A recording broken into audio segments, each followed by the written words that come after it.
There have been crickets so far as pertaining to new news surrounding the vacant head coaching search for the Arizona Cardinals. Until now, crickets, no more. Let's discuss.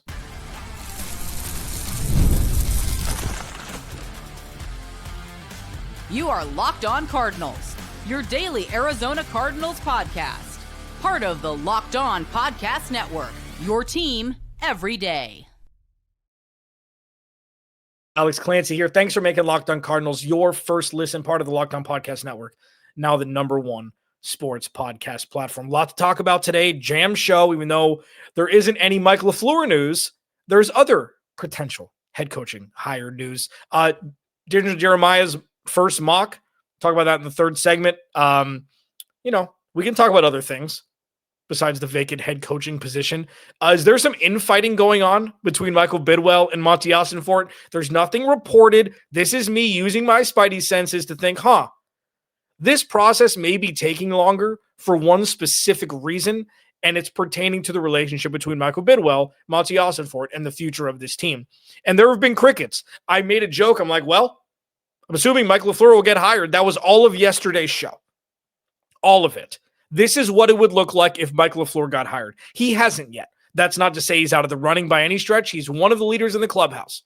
But there is a report out by an esteemed football mind that has the Arizona Cardinals linked to interviewing another candidate this week. Today's episode of Locked On Cardinals is brought to you by FanDuel. The big game is right around the corner, man, and FanDuel is officially in playoff mode. So visit FanDuel, an official sportsbook partner of the NFL, and grab your profit boost pack every NFL playoff game day. So Tony Pauline, well-respected in the ether of the NFL and NFL media, says the Arizona Cardinals are going to meet with Klint Kubiak later this week for a second time for the head coaching job. That's interesting. That's interesting to me because we got to look at this a couple different ways. One, who's going to be the better head coach, Klint Kubiak or Mike LaFleur? Trick question. We don't know. Neither of them have been a head coach before. Klint Kubiak is leading his team, the offense, to the Super Bowl this year, obviously in Seattle. So that pedigree-wise looks better than Mike LaFleur's failed attempts in East Rutherford with the Jets, even though the situations are wildly different. But Klint Kubiak meeting with the Cardinals again is fascinating because it looked like it was just tailored to the Rams job, to the Raiders job for him. #1 overall pick, Fernando Mendoza, $100 million to spend this offseason. You've got Ashton Genty, you've got Brock Bowers, you've got Max Crosby for now. You got a tough division like the Cardinals do, but arguably not as tough. Maybe you say the quarterbacks are better in the AFC West, but it's close. Matthew Stafford's getting older. We'll see. But it's just fascinating. But crickets up until this point, a few hours ago, that report came out, and it just kind of breathes a light of fresh air, kind of, where it's like, so the Cardinals aren't dead in the water now that the Browns signed Todd Monken to be their head coach. So now it's the Raiders and the Cardinals. And when you look at the laundry list of teams that needed head coaches this year, obviously there was a hierarchy. And the Raiders, Browns, and Cardinals were at the bottom. But when you look at it really closely,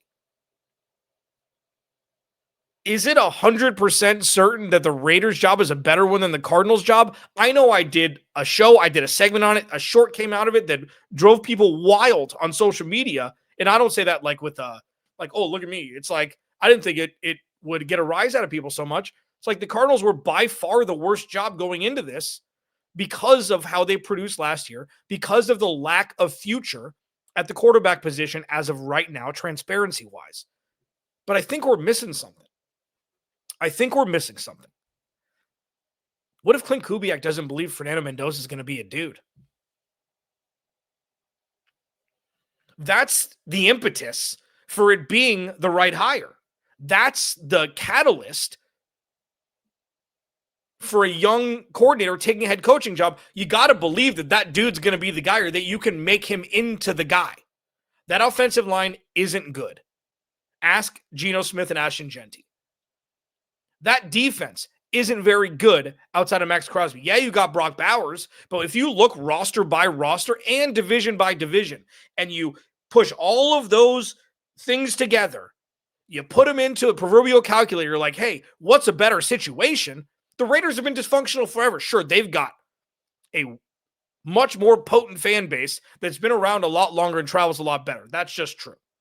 The Raiders are insane. Good for them. Roster-wise,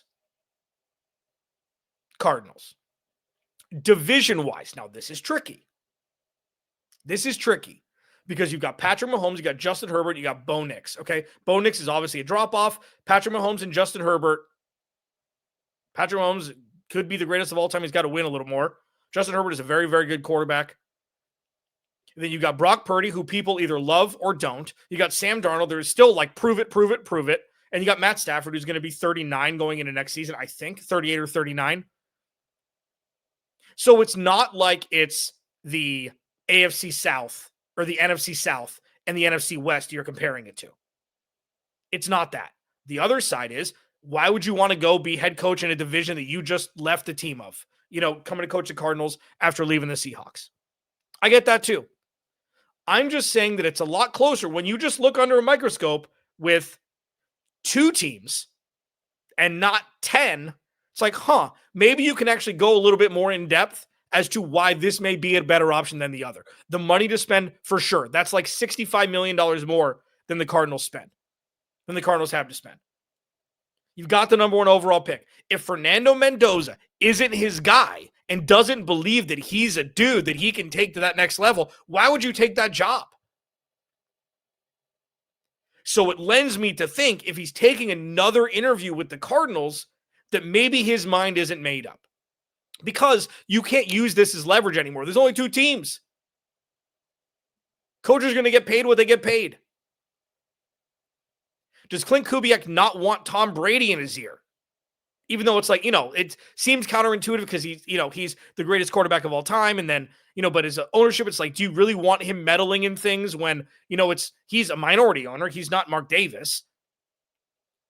There's a lot more fluidity with the Raiders than there is with the Cardinals. Obviously, on the Cardinals side, the quote-unquote downside is that you don't have the number 1 overall pick. You don't have a young quarterback that you're going to draft this draft and start. You got Jacoby Brissett. And I think it could be worse. We'll see what they do if they want to completely flip it and trade for somebody else and start him and have Jacoby back up. Who knows? You're going to bring Kyler Murray back? Probably not. This is the backwards way that actually makes it more stable with the Cardinals. The ripcord can be pulled a lot more quickly at quarterback if it doesn't work this year than if the Raiders draft Fernando Mendoza and he's not the guy. So he could be handcuffed to a young man who, great smile, seems like a great young man. He's great in interviews. He played well in college behind the best offensive line. It was very Matt Leinarty for me. He didn't show much to me. When he was pressured in the national championship game, he was like 15 for 25 or something. But yes, he had the iconic run for a touchdown. Quarterbacks throw the ball more than they run. So it's fine. Say what you want. But if Klint Kubiak does not believe that Fernando Mendoza is the guy, why would he take that job? There's crickets up until, this morning. Could be a lot of fire later on this week with the Cardinals. And hopefully by Friday, they'll have a decision made. Locked On Cardinals, your team every day. Is there a reason why the Cardinals have taken so long? Is there some infighting going on between Michael Bidwill and Monti Ossenfort? I'll discuss next. This episode of Locked On Cardinals is brought to you by Ultimate QB. Have you ever thought about being drafted number 1 overall as a pro quarterback? Have you ever dreamed about that, getting drafted by the Arizona Cardinals at number 1 overall? This is the number 1 QB career mode game in mobile app stores. You get drafted as a number 1 pick. It's your job to lead your team to greatness and turn a failing franchise into a dynasty. You sign your contracts, you train and upgrade yourself, you build chemistry and evolve with teammates, give input to your GM roster moves, play the actual game in 2D even, and rise through the ranks to become a pro football legend. Ultimate QB is totally free to play, has no ads, and works 100% offline. Perfect for when you want to sneak in a quick game or two on the go. Just head over to ultimate-qb.com. That's ultimate-qb.com. Or search for Ultimate QB in your app store. We've got something even special for you guys. Use the promo code LOCKEDON, all caps, in the game store to get a free boost at the start of your career. Ultimate QB football legend, QB1. It's your legacy. Today's episode of Locked On Cardinals is also brought to you by ZocDoc.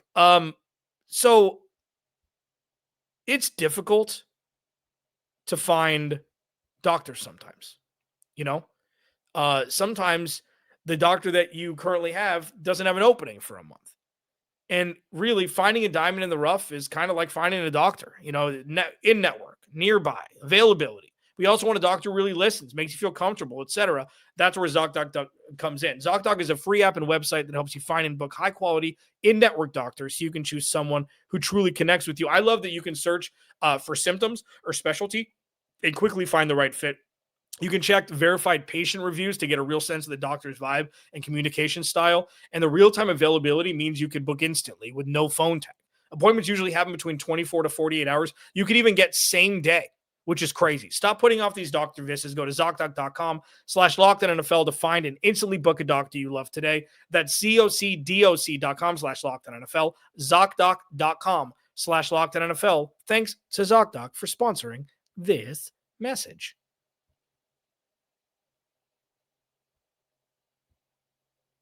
Okay. Klint Kubiak meeting later this week. Mike LaFleur has been here for a week. Seems like no. He was here for 2 days. Ron Rivera. Dan Rossini reported out weeks ago, reported out that they had talked to Ron Rivera as well for the head coaching role at some point during this process. I wouldn't read too much into that, but who the hell knows with Michael Bidwill? I just can't help but think. And we talked with Jameel Douglas, Ben Garcia, and myself on the Squad Show last night. Check that out. We had a good show. Is there something else going on? And then I start to think, what could possibly be going on between them that would extend this process a little bit further? And the only thing, the number one reason, the family feud number one that I could come up with is they can't agree on a candidate. They can't agree. Michael Bidwill pretty much just jumped on Steve Comes Back and said, go ahead, buddy. Do whatever you want.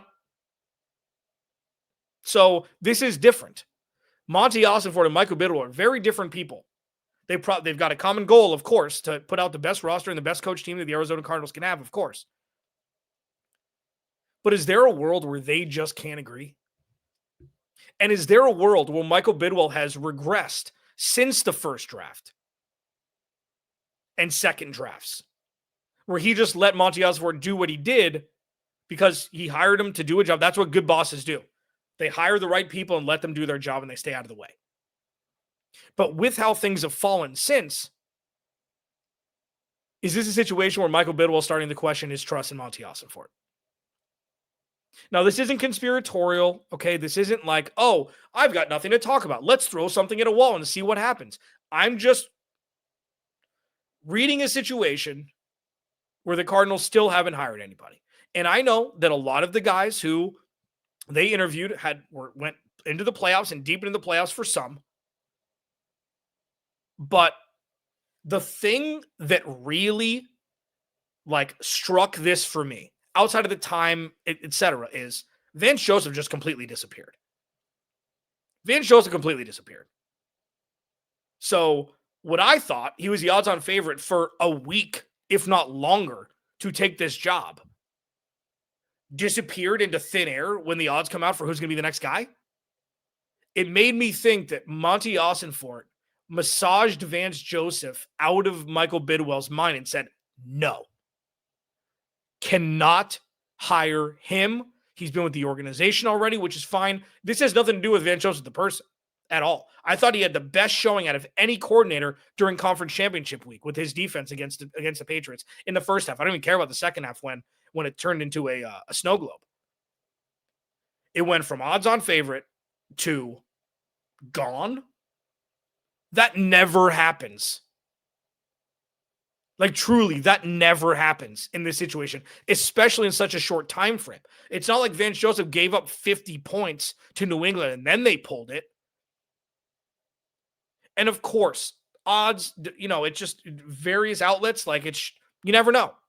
Things could change in an instant. But when there's only one that is by far the favorite, according to some, and it disappears, that makes me think that there was some infighting. Not like aggressive stuff, like let's not be children here. But I really think that they're sitting at a table across each other with their lists, and they're completely different in order of interest. Their gold, silver, bronze are completely skewed from each other's. So it begs the question, should Michael Bidwill trust Monti Ossenfort? Yes. Implicitly, for now. Michael Bidwill in the back of his head is thinking, well, say the draft goes terribly, and say free agency, they don't get anybody they want, but the head coach does well. It's like, well, I want to have a head coach who's going to outlast you if you don't get a contract extension. So this is where oil and water can come into play, where they don't mix, and it's like, how do you come to a conclusion here, boys? You both have vested interests while foundationalized, which isn't a word apparently, foundationalized and rooted from the same thing of wanting to put together the best coaching staff possible to coach the best roster possible to win as many games as possible for the Arizona Cardinals. There could be an expiration date on Monti Ossenfort that doesn't line up with the head coach because you fired the head coach and not the GM.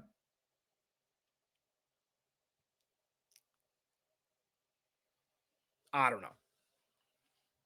I've been around the Cardinals a long time, obviously not on the beat. By choice, I choose to just stand behind a microphone. Sometimes clarity from afar is a real thing. Take away the fact that they were one of the least desirable jobs. Take away the fact that they were interviewing guys who were coaching in the playoffs, Robert Saleh, etc. Like even that, which seems like 6 months ago that was happening. Take away the fact that Mike LaFleur's been here 2 days. Klint Kubiak's coming in later this week. I think the Vance Joseph thing was a smoking gun for me that they weren't on the same page. So now you sit with it. It's like, okay, so it's taken a while. It's not because they don't have a direction. It's because they don't agree on who should be the next head coach and who should have precedent. Well, you say the guy who signs the check? Sure, makes sense. He's number one. Or do you bring in a guy, although maligned at times for, maybe draft order, the Marv thing, everybody, it's so funny with Marv. It's like everybody was screaming that it was a bad draft pick were the ones who were screaming to draft him. So stop it with that. Let's be adults here. By and large, Monti Ossenfort has done a quite good job as GM. Yeah, free agency during the first cycle was bad. You couldn't get anybody to come here to play. It was a college football team. Who do you trust more? You. I'm asking you. Who do you trust more to name the next head coach? Michael Bidwill or Monti Ossenfort?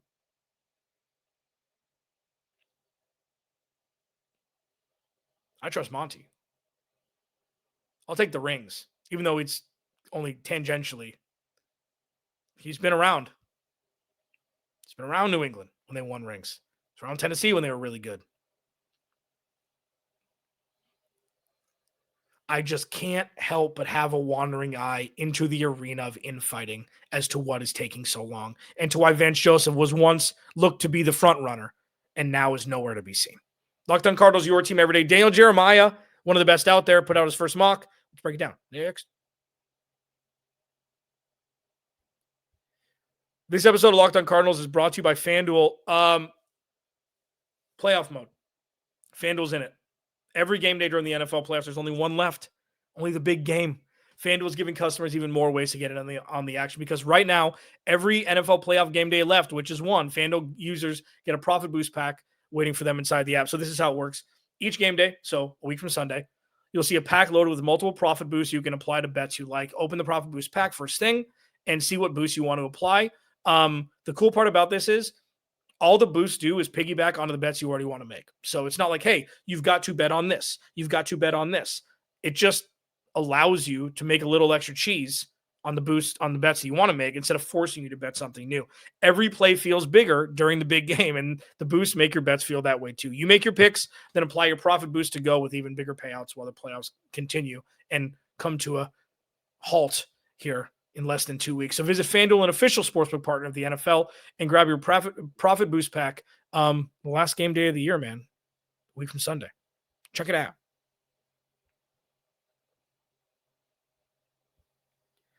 Please go to the YouTube channel, search Locked On Arizona Cardinals, hit that subscribe button. You know the drill. Join the Everydayers Club, man. Link is in the description.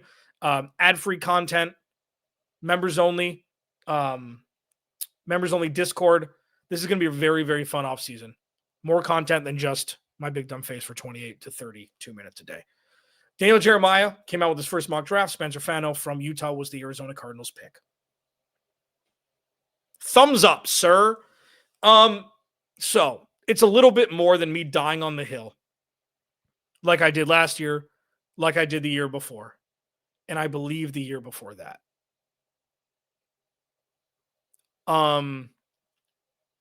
They've got to draft an offensive lineman.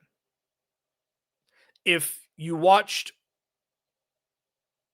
the second half, let's say after the bye week last week, and don't acknowledge that they need to shore up the right side of the offensive line, I've got nothing for you. You're allowed to think whatever you want. Kudos to you. I'm not watching the same game. Now, the one thing that obviously caveat to this is, say they do go out and bring in the best offensive right tackle they can. Somebody with star talent. And I do need to go down the free agent list, the unrestricted free agent list. It's still pretty early, as the most recent season isn't over yet. But even then, you want to bring in the best guard, the best right guard specifically, this offseason, and then draft Spencer Fano at 3. I just think Kyle Whittingham's tutelage is just something that gets overlooked a lot over Utah. Now he's obviously with Michigan. But that's a home run for me. The one thing, though, and we'll talk about this so much more in depth, but I wanted to do this segment more of as an exercise of what could be at 3. I've alluded to this a little bit. 3 could be a trade-up spot. 3 could be a trade-up spot. It's going to be Fernando Mendoza at 1. Okay. It's going to be a pass rusher at 2. And then the Cardinals are going to have to decide, Spencer Fano, or is there going to be a team like Tennessee, like another that's below them, who wants to draft a wide receiver, that gets word that a team may be moving up to 3 to snag one, where the Arizona Cardinals can move back a couple picks and get a second-round pick this year? It's not going to be a severe trade back unless, the combine turning into the draft is crazy, where it's like I don't know how another quarterback doesn't go in the top 5. It just happens every single year now. Be Ty Simpson, the Chambliss kid who's got a 3rd-round grade. It's like everything changes between the end of the season through the combine and into the draft. Everything changes. And that would benefit the Cardinals because the Cardinals aren't going to take a quarterback this year. But for me, it's like you got to be fluid up there. No matter what, they're going to get a guy at a position of need, whether it be pass rush or right tackle. I like that Spencer Fano played left tackle as a freshman. I know it's early on in his, I guess you can call it now, pro football career when you're a freshman. But I think you just run that up to the commissioner. Just run that ticket up. Now, Monti Ossenfort wants to get squirrely and wants to get more draft capital. I just don't see a transcendent talent, like all-world transcendent talent, that's trade-up-able for, excuse me for that verbiage, in this draft. I mean, somebody's not going to trade up for Caleb Downs in the top 5, who could be the best player in the draft. I mean, safety out of Ohio State. Maybe the Cardinals need to take a break off drafting Ohio State players. in the first round. Just try something new. Maybe not. But they've drafted a cavalcade of Ohio State players. A lot of them. I think cavalcade means a lot. Cavalcade means a lot, I think. It's nice to see the best mock drafter out there. I know there's so many, Mel and McShay and all those guys, but like Daniel Jeremiah is known as, even though he's had some crazy choices that haven't come to fruition at all, of course, this time, because again, this is predictive. None of this stuff has happened yet. That it's not Jeremiah Love or Caleb Downs or somebody like that in the top 3. It's just it's palate cleansing. Let's put it that way. It's a good thing that they see the position of need. And I was even, I heard from Dane Brugler, who I was lucky enough to get on. I texted with him, and he's like, it's a crapshoot so far. It's just like, we don't really know until, more things fall with the combine and things like that. It's very early, especially with a draft that has very few quarterbacks. And I'm putting more, this is me speaking, not from him, that, it's a Wild West. But listen, in summation for this show, crickets could turn very loud by the end of the week. The infighting thing, again, I don't have microphones set up in Michael Bidwill and Monti Ossenfort's offices, but the tea leaves would lend me to think there was not friction, but not seeing eye to eye on who the correct choice for the next head coach would be. And that's allowed for the elongated time frame on top of coordinators being in playoff games. By and large, this Klint Kubiak news is interesting. And listen, man, at this point, especially with all of the defensive guys that you'd probably want to bring in here, either having jobs or going back, Anthony Campanile going back to Jacksonville, you got to pick between Mike LaFleur and Klint Kubiak. I'm very hard-pressed to think Klint Kubiak is 100% going to take the Raiders job and taking an interview elsewhere. If Fernando Mendoza is not the guy that he thinks he is not the guy that everybody else thinks he is or could be, why would he take the Raiders job? Why would he take the Raiders job? Could bear fruits for the Cardinals, even though the NFC West is murderer's row and his previous employer is going to be in division. I was Clancy, Locked On Cardinals. Remember, without you, there is no me. I'll talk to you tomorrow.